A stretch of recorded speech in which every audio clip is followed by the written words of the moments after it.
حضور سید عالم صلی اللہ علیہ وسلم نے فرمایا لو شئت لصارت معی هذه الجبال ذهبا، اے عائشہ اگر میں چاہوں تو یہ پہاڑ میرے ساتھ چھوڑنے کے بن کر چلنا شروع ہو جائے، لیکن حضور علیہ السلام نے کس کو اختیار کیا؟ فقر اختیاری کو۔ تو آج اگر یہ نوبت آ جاتی ہے کسی امتی کے اوپر تو اپنے رب کے سامنے کوئی گلہ یا شکوہ نہیں کرنا چاہیے، اس کے بدلے میں جو رب نے دیگر انعامات عطا فرمائے ہیں، اولاد ہے، یہ زندگی کی جو ہماری سانسیں چل رہی ہیں، یہ جو ہمیں بصارت کی نعمت سے نوازا ہے، سماعت کی نعمت سے نوازا ہے، جو چلنے کی نعمت سے نوازا ہے، یہ بھی ہمارے رب کے ہمارے اوپر بہت بڑے احسانات ہیں، یہ بڑی کرم نوازیاں ہیں۔ اگر رب نے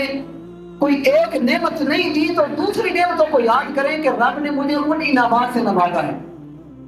اور اپنے رب کا شکر ادا کریں، اس کے اوپر صبر کریں، پھر دیکھیے گا کہ رب اپنے کرم نوازوں کی برسات کس طرح ہمارے اوپر فرماتا ہے۔ جب بندہ نہ شکر کرتا ہے نہ شکر بندہ ہو جاتا ہے، تو پھر بندہ زیادہ دنیاوی جاہ و منصب اور اس کا لالچ جو اس کے اندر آ جاتا ہے، اس کا فقر کبھی ختم نہیں ہو جا سکتا۔ رب نے ایسے تو نہیں فرمایا لَإِن شَكَرْتُمْ لَأَزِيدَنَّكُمْ،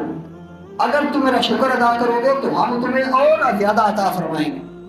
ہم تمہارے مال کے اندر اور زیادہ برکتیں عطا فرما دیں۔ تو اللہ رب العالمین عطا فرماتا ہے اگر رب کا کیا کیا جائے؟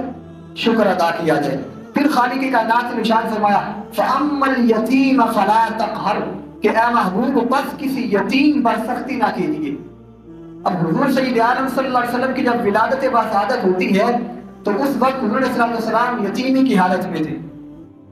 اور امام راضی نے جو کہا یا جو مفسرین کرام کا قول آپ کے سامنے رکھا کہ انہوں نے ادب کے جو الفاظ استعمال کیے وہ یہ ہے کہ ساری مخلوقات میں یگانہ پایا تو رب نے آپ کو اپنی آغوش رحمت میں لے لیا۔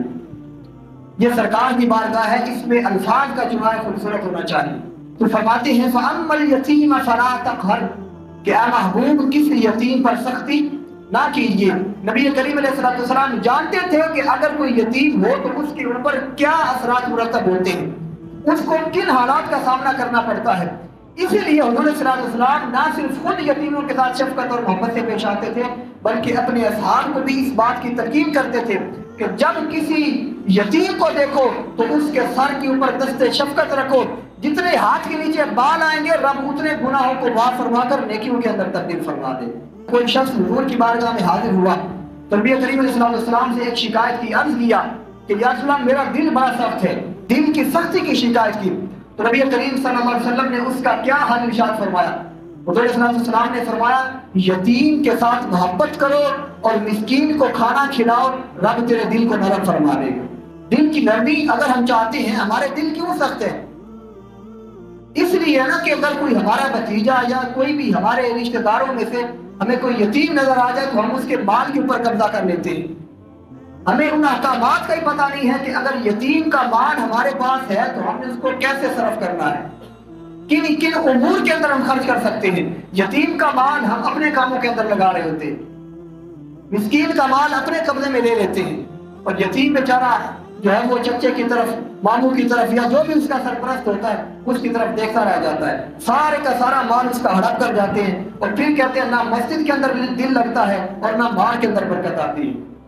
یہ برکتیں کیسے آئیں جب ہم نے اپنی بیٹیوں کا مال بھی ہڑپ کر لیا، ان کی جائیدادوں کے اوپر بھی قبضہ کر لیا، ماں کا حق بھی نہ دیا، یتیموں کے حق کھا گئے۔ یہ دل کی سختیاں، یہ کیوں نہ ہمیں ان کا سامنا کرنا پڑے؟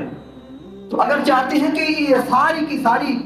جو رب کی کرم نوازیاں ہیں یہ رب ہمیں عطا فرمائے، تو رب نے جو احکامات قرآن کے اندر بیان کیے ہیں یتیموں کے حوالے سے، مسکینوں کے حوالے سے، ماں باپ کے حوالے سے،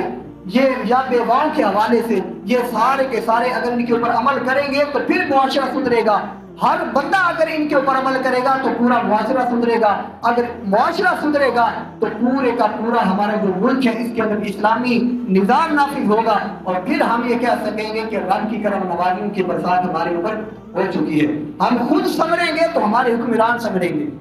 خود سنوریں گے تو ہمارے جو عہدے داران ہیں وہ سنوریں گے، اور اگر ہماری خود کی حالت بگڑی ہوئی ہوگی اور ہم یہ چاہیں گے کہ ہمارے حکمران اور ہمارے اوپر مسلط جو عہدے داران ہیں وہ سنور جائیں تو یہ کبھی بھی نہیں ہو سکتا۔ ہر بندہ جب اپنی حالت کو خود سنوارنے کی کوشش کرتا ہے تو اللہ رب العالمین اس کے اوپر والے جو عہدے دار ہوتے ہیں، جو حکمران ہوتے ہیں، ان کو بھی خود سنوار دیتا ہے۔ خدا نے آج تک اس قوم کی حالت نہیں بدلی، لاہور احساس جس کو خود اپنی حالت کے بدلنے کا